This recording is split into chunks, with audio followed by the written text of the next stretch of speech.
Welcome to episode 2 of Data U, a Laker-led dive into student surveillance. In this episode, we'll be discussing the ways that student data is collected, used, and potentially sold, as well as different ways that students are monitored and surveilled, whether in the K-12 system or in the university educational system. Hello, my name is Coleman Somerville. I am a graduate student at SUNY Oswego, and I am interested in understanding how student data is collected and used. Hi, my name is Fego Koturetsky, and I'm a graduating fourth-year undergrad at SUNY Oswego. I also work as a peer and writing tutor for the Office of Learning Services at SUNY Oswego, as well as being the marketing and grant writing intern at CNY Fair Housing. I'm intrigued by the way that companies take and use student data, and I'm really looking forward to jumping right in.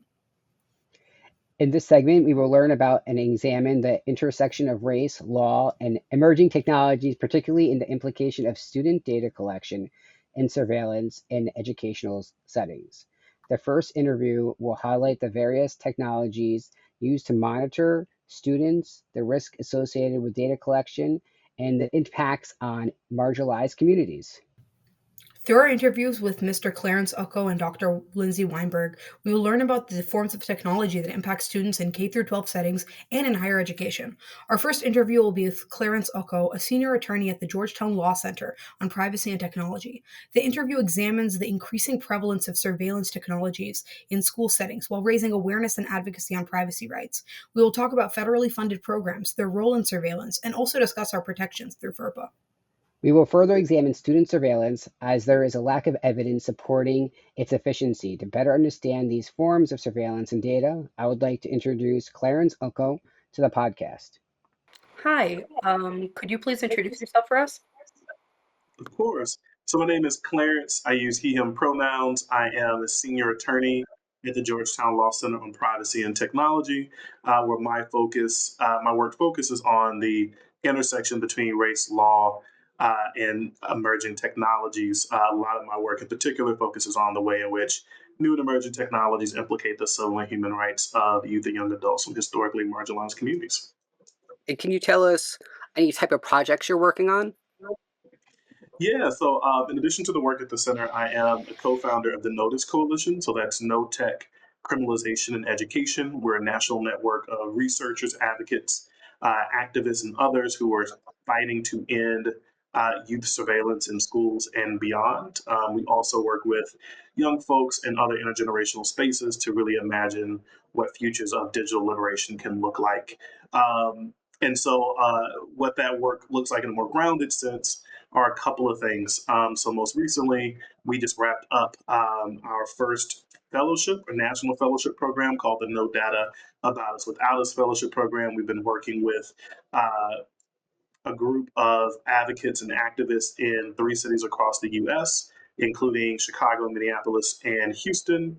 And the goal there is to really take folks who have been in the fight for youth justice, fighting around issues, school to prison pipeline and the like, and really outfit them with new knowledge and skills to be able to interrogate the role of surveillance technologies and exacerbating the criminalization of young people.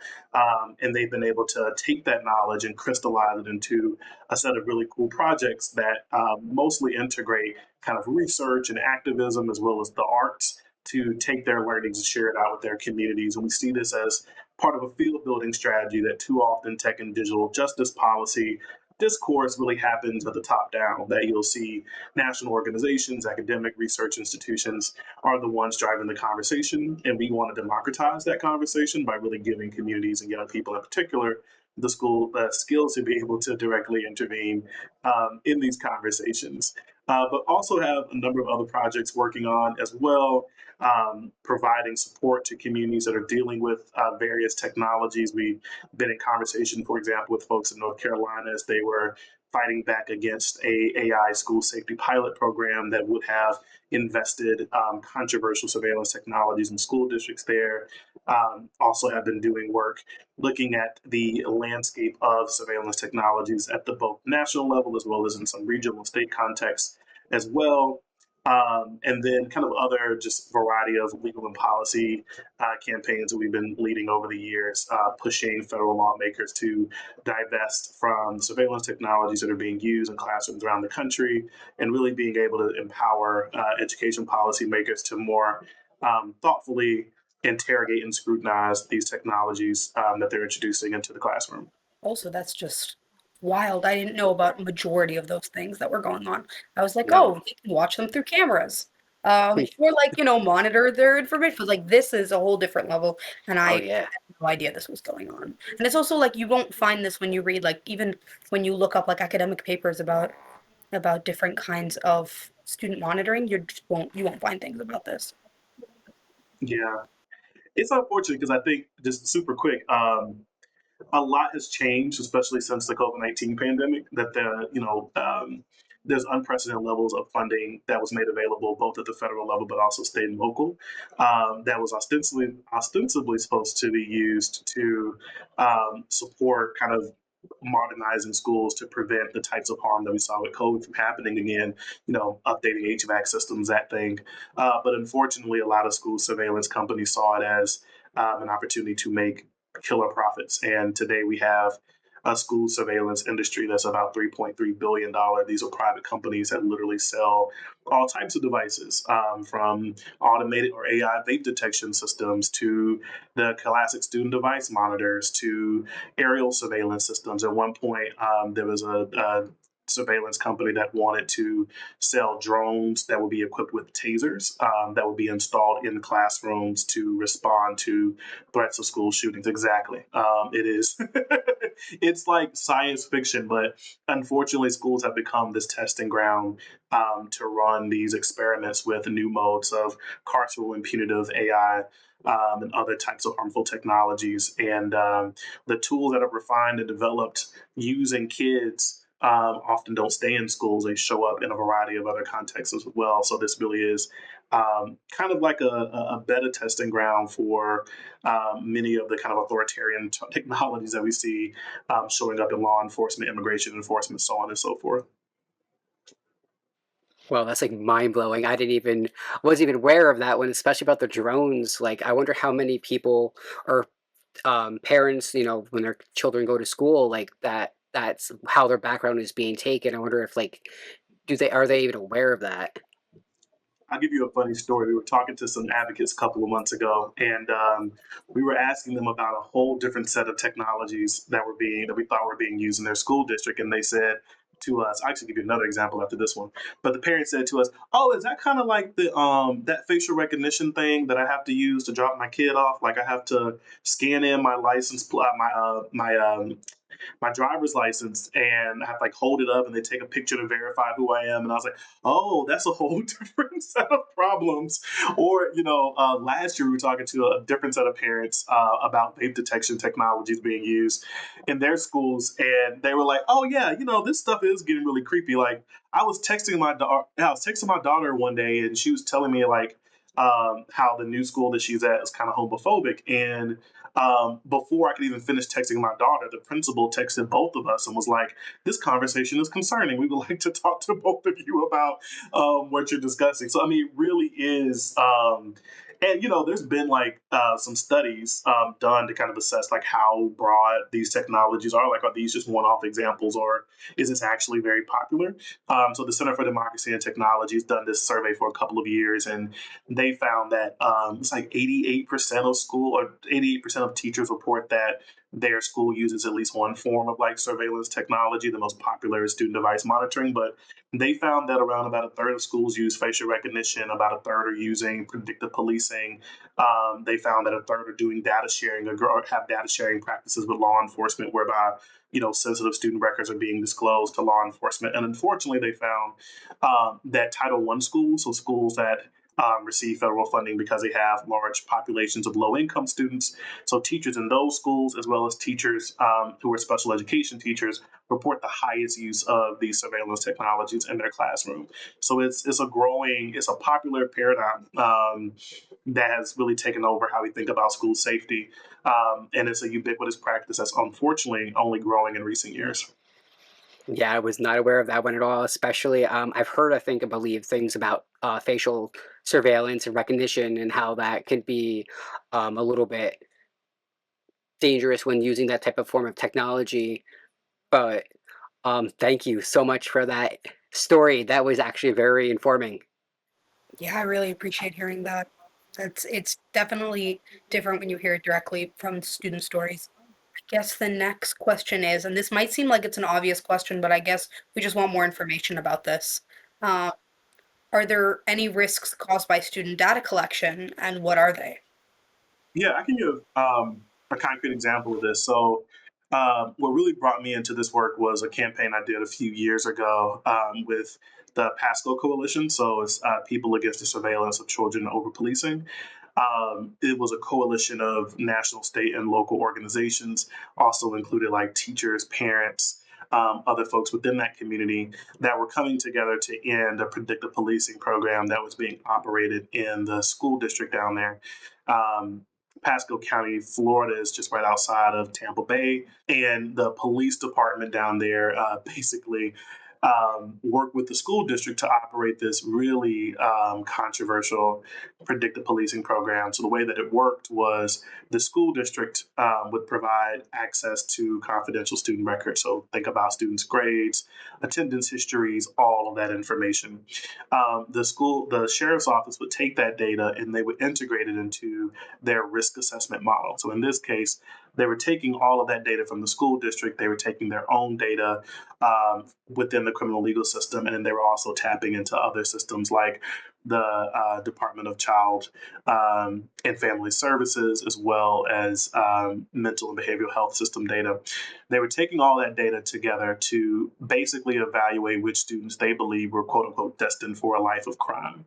Um, our investigation surfaced that there were over 18,000 students' records that had been assessed and evaluated by the sheriff's office, and that there were any given semester about 400 or 500 kids that were specifically being targeted by this program. If you were a student who was being targeted, it could result in a variety of harms. In many instances, these kids were at higher risk of exclusionary discipline. So think about suspensions and expulsions. In some of the most harrowing examples, we saw law enforcement officials actually being deployed to kids' homes at all hours of the day and night to do consistent like check-ins. Thank you for that. I was not aware of the risk assessments that go into place for that, or about what they can do to the students with the sheriff's department and what they are able to do based on what they perceive the students' behavior to be from the surveillance. Yeah, I would check. I would encourage all and your viewers to check out the Tampa Bay Times did a amazing investigative um, journalism piece on a series on what happened in Pasco called Targeted.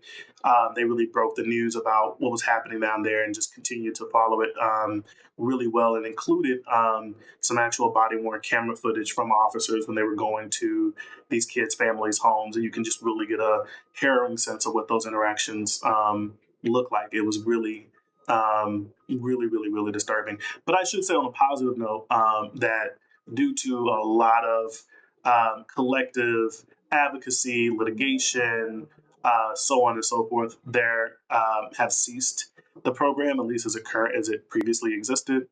We were able through the coalition to push the Department of Justice at the time under the Biden administration to actually open up an investigation and enter into a settlement agreement with the school district related to their data sharing practices. So they have suspended that. And then another organization, the Institute for Justice, actually represented some families who were being directly impacted by the program, and they were able to successfully sue them in federal court.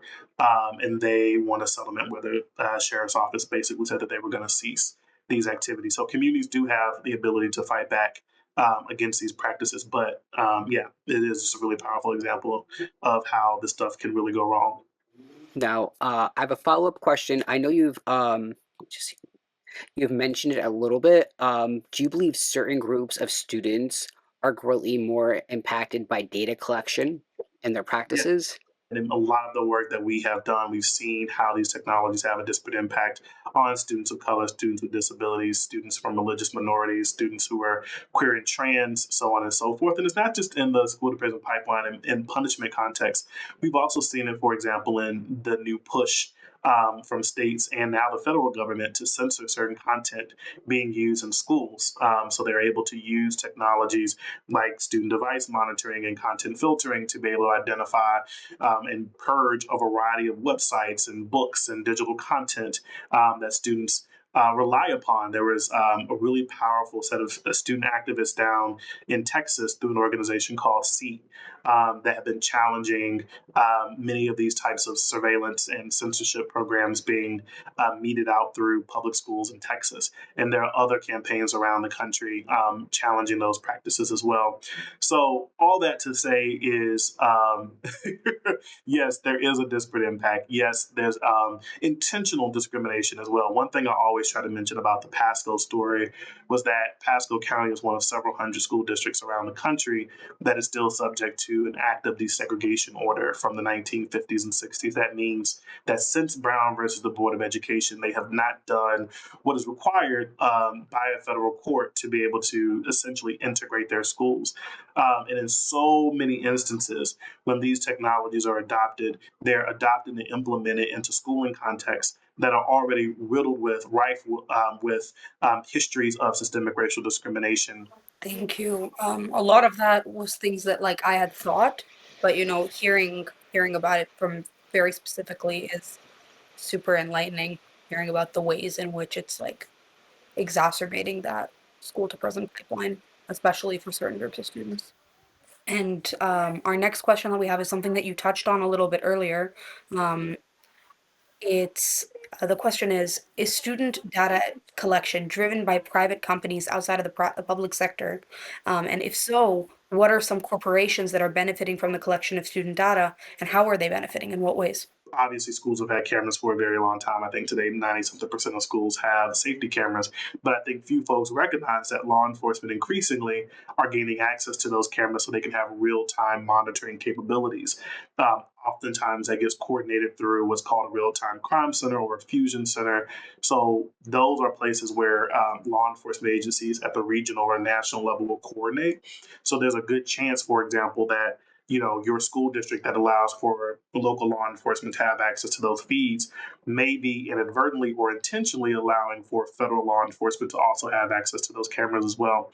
But anywho, there's a variety in the network of technology of companies that are not just selling to school districts, but are selling to other people who do business with school districts or business with other youth serving systems. That's why so much of the work that I do individually and that collectively have done with folks like the Notice Coalition and Pasco, we really have a youth focus. So like it's really thinking about not necessarily what's happening just at schools, but what's happening across that young person's life, because there's so many different technologies that are impacting them, and schools are just one nexus amongst many in which they're able to do that. But again, it's a massive industry, both the school surveillance technology industry as well as the broader ed tech industry, the kind of police surveillance technology industry. And you're talking about billions and billions of dollars that are all about finding ways of building digital cages for kids.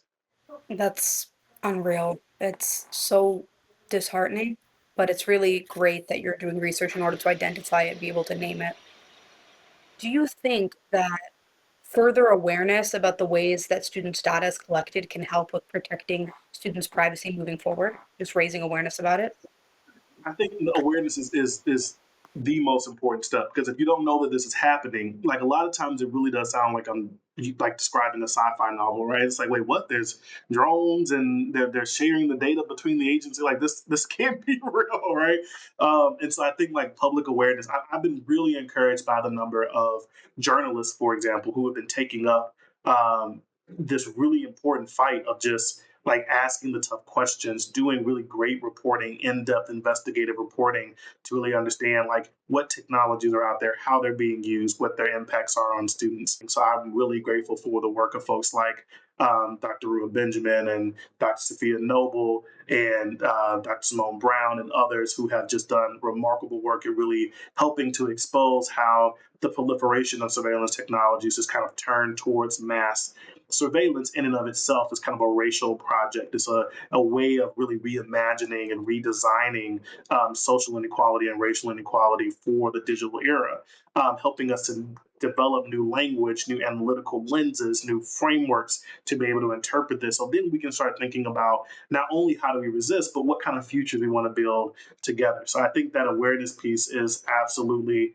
the bedrock of how we start moving towards the kind of just and liberated digital futures that we all deserve. That was very informative. I really enjoyed learning about technology from Clarence Oko. What do you think, Faye? In general, I think it's an extremely important conversation to have because, especially for people who are involved in different kinds of social justice work, we've heard of terms like the school to prison pipeline. But you don't realize how the school system would even be able to really implement something like that until you hear the ways that school surveillance technology is able to enforce it. Things like drones, constant monitoring, and other kinds of surveillance that are currently happening make the criminalization of children, especially those from marginalized communities, a lot more possible. And like Clarence said, spreading awareness is the most important. Next, I will interview Dr. Weinberg, the author of book Smart University. I will briefly discuss the implications of data collecting and focusing on technologies in higher education. So, hi, Dr. Weinberg. My name is Coleman Somerville, and I'm doing a project for our graduate class, and it has to deal with data and data information and collection for university students. Could you tell me a little bit about yourself? Yeah, so thank you so much for taking an interest in the project, Coleman. I really appreciate it. My name is Lindsay Weinberg. I'm a faculty member in the Honors College at Purdue University, and for the past 5 years, I've been working on a book that is looking at all of the ways that universities collect data, primarily about students, but also students and faculty in terms of the scope of the project. And I'm really interested in issues of surveillance, discrimination, exploitation, privacy rights, and to what extent are these technologies really supporting student well-being, and to what extent are they really more of a extractive infringement on students. Thank you. I heard you mention about AI and students. Have you seen that being something that's a bigger problem, or even with information being collected from students or even faculty of the use of AI? Yeah, I think there's many examples already, kind of pre Chat GPT. So I can give you a few examples that are talked about in the book. One that I think is particularly profound is there were a number of studies that were done on university campuses, including University of Colorado, Colorado Springs, Duke University, and Stanford University, where university researchers were taking pictures of students without their knowledge or consent while they were walking between classes outside. And the reason these pictures were being taken was to train facial recognition technology. From the standpoint of computer vision researchers, these are very desirable data sets because they're images of people walking in the wild, so to speak. So you're getting partially obstructed views, you're getting people who aren't expecting to be photographed. So in that sense, training real world facial recognition technology on these types of more difficult data to collect can make for a much more effective algorithmic technology. But of course, like I said, these were studies that were not done without students' knowledge, and in many cases, the student images were also uploaded online as a publicly available data set. So that's just one example of the ways that AI-enabled tools that are primarily used for surveillance. Many of these funded studies were funded by the State Department as well. How that's kind of involving the collection and use of student data. But there's a number of other examples that are talked about in the book. I trace the use of machine learning when it comes to deciding which students to target for recruitment during the admissions process. I talk about the use of AI tutors at universities like Arizona State University, which developed kind of an AI tutor partnership with OpenAI in one of its largest first-year composition classes. So some of what I talk about in the book is just the ways that these tools can be used to justify ever enlarging class sizes rather than what we know is what's best for students, right? Which would be smaller class sizes and more dedicated time with faculty. Now, I have a question. When we're looking at AI systems, now, have you seen AI actively harm a student through bias or discrimination? And also, what what ways do you believe AI can also harm higher education? Yeah, I think there are a number of ways. I'll try and give you a few examples. I think one that's particularly on my mind these days is the federal government's use of this program called Catch and Revoke. So this is an example of AI that's impacting students, but it's not necessarily being spearheaded by the university or spearheaded by private industry trying to sell its products and services to higher ed. But in the case of Catch and Revoke, right, this is a federal government initiative where they're using AI to scan social media ID activity, news reports, other public data in order to revoke student visas based on very, problematic thresholds. And this has been tremendously harmful to students who've participated in any kind of Palestinian liberation movements. So that's just one example, right, of how AI is kind of undermining the rights of international students and racialized international students in particular. I also think there's other kinds of harms in addition to discrimination and repression of freedom of speech that we could be thinking about here. One thing I talk a lot about in the book is the normalization of austerity. So, what I mean by that is that there's the kind of entrenchment of this idea that universities simply have to make do with less and less public funding, and then AI tools become seen as a solution to that crisis, right? So, if it's the case that higher ed is going to be exorbitantly expensive, then we should develop AI tools that help us get students in and out the door as fast as possible so that at least they don't have to take on tremendous student loan debt compared to a 4-year degree, or at least we can have a demonstration of student success because we can show that we're recruiting, retaining, and successfully graduating students.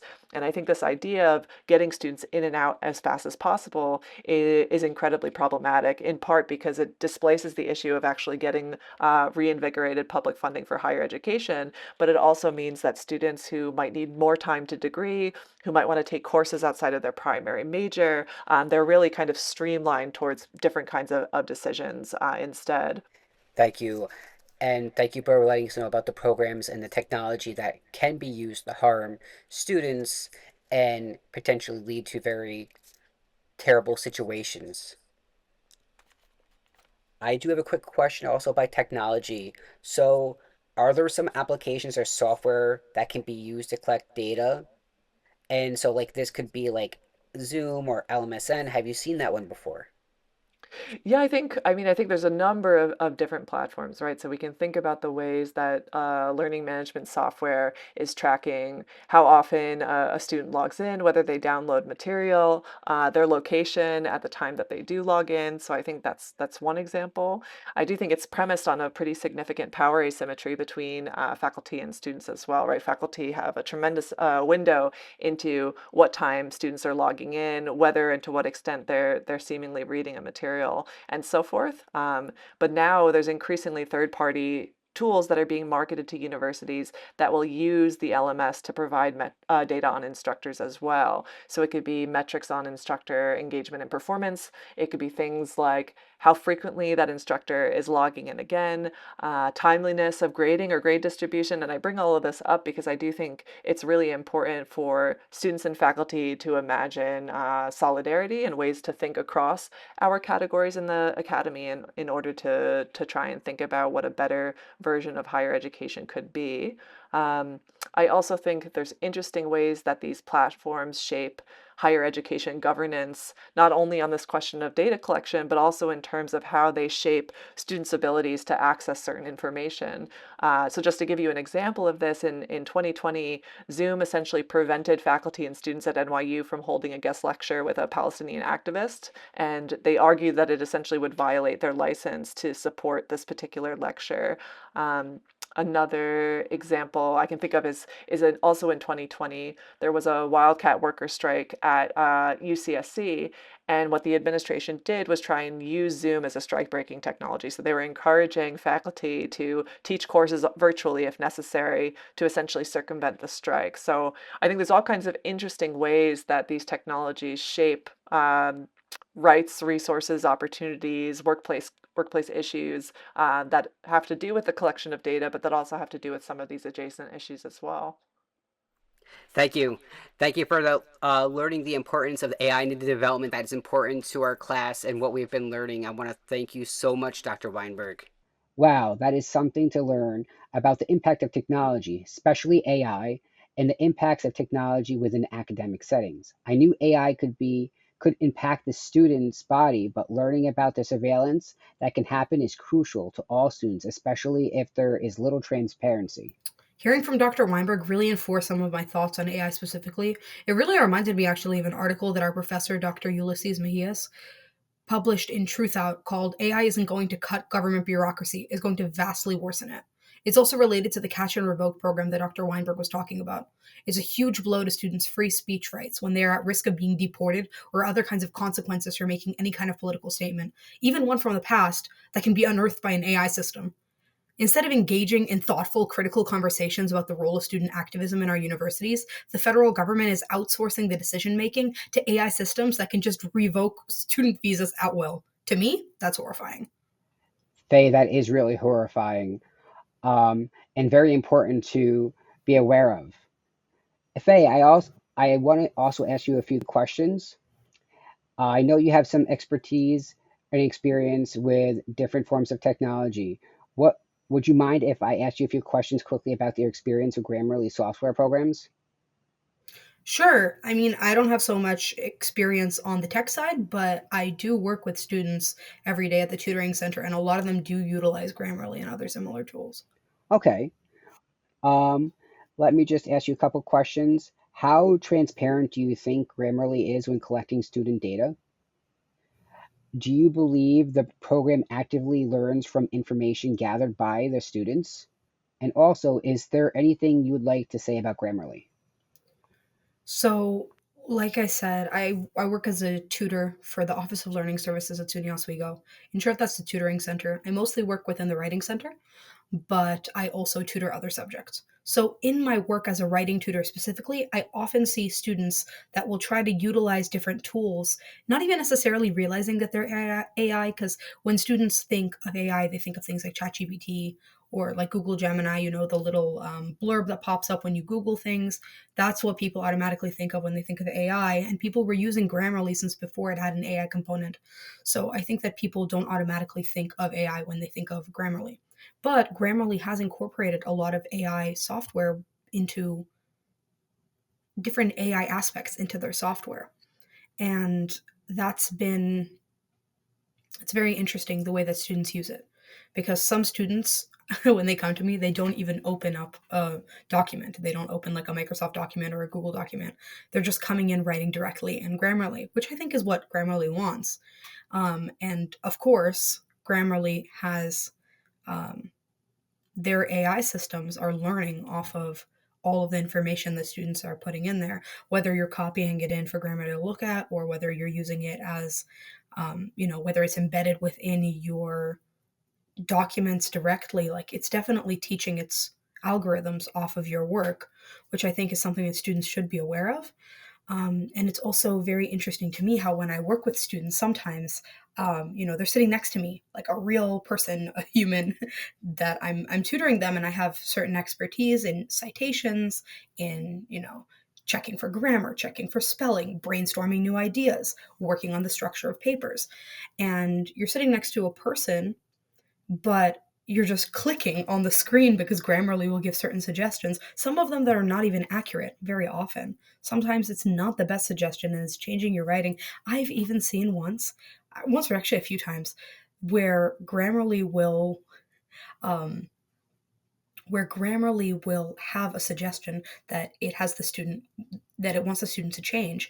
And so the student will click the button to change, and then Grammarly will make a new suggestion to change it back, and it will go back and forth. And the student's just there clicking the button until I'm like, please, please stop. Because this is a little much. And so sometimes it's like, well, I can tell you if that's a good suggestion or not. And so sometimes I tell students, I'm like, okay, we can pause with the Grammarly. Like, can I give you my suggestion? And sometimes they just want to, change all of the things from Grammarly first, and then we can work on it. And some of them are like, okay, pause. Tell me what's good. And then I can tell them sometimes, I'm like, okay, Grammarly's probably having you change this because of this, but that isn't the best suggestion. And sometimes an AI system won't be as good as a human for detecting what is good to change. And I don't think that students realize how much of their data is being, used in order to train these systems. Because some students will know, oh, I shouldn't use AI. So I'm not typing in a prompt to ChatGPT and having it write my essay. But they don't know, oh, maybe if I have a Grammarly browser extension that is connecting to my Google Docs, that it might be training off of everything within that document. And that's something that students should be aware of. It might be something they still choose to use afterwards, but they should be aware when they go into it that their information within their document might be used to then train the algorithm further. Thank you, Faye. And I could definitely see the challenges associated with Grammarly, especially with higher education students and using that to write papers or just having their information collected. And especially since that can be very impactful on, collecting student data. Like you said, grabbing information from Google Docs. You're not even sure if it's grabbing all your information because it's already logged into your computer to the whole Google Docs, not just the one you're using. But I want to thank you very Absolutely. much for that. Um, Yeah, it scares me sometimes, you know? I downloaded Grammarly for myself just like for a few minutes just to see what it was because I had seen so many ads about it, but it didn't speak to me. It didn't do anything that I couldn't do better on my own, and that was years ago. mhm. And then now seeing students who rely on it really heavily, it worries me a little bit. Um, and just because I don't think students realize exactly what it is, and students are not learning to trust themselves and to trust their own knowledge about, what are the grammar rules, what are the spelling rules, or going to a person that might give them better advice. Yes, that's very true. Also, not just that, but it also takes away the critical thinking of what we learned in this course for each individual student if they're using that and they're not using basically the knowledge of grammar to do that if they're using Grammarly as well. Right.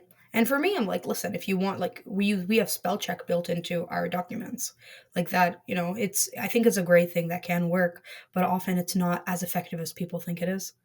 And for that, sometimes you just need a person. Very true. I want to thank you, Faye, for having the quick interview with me. Sure, of course.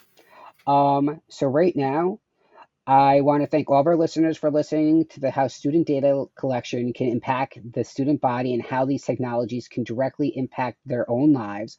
I also want to thank Dr. Weinberg and also Clarence Oko for taking the time to interview us with us about data collection and technology. Yes, I'd love to thank our interviewees again. It was really wonderful hearing all of the different information that we got today, hearing those personal stories about how data collection works, whether in the K through 12 system or in the university setting. Those personal stories are what really are the heart of the matter when you see like there are real people that are being affected and students that can be really negatively harmed by it, and seeing all of that, from going through the day and how every step of the way there's data collection to the point where it sounds like a sci-fi novel, but it isn't. That's real life. And being aware of all of those things, advocating about it, just teaching people about the ways that their data is being collected and giving people more choice to be able to resist. I think that's really important. That's definitely true, especially looking at like a sci-fi model as well. I want to thank you for joining me today and being with a part of my podcast and your podcast as well. Thank you. Yeah, it was really great working together on this. I'm happy that we got a chance to really delve into it, interview who we got to interview, and I really appreciate everybody who's listening in, following along this journey with us. Next up, we've got Sarah and Naya, who are going to be discussing who has access to the data collected by universities. Stay tuned for that.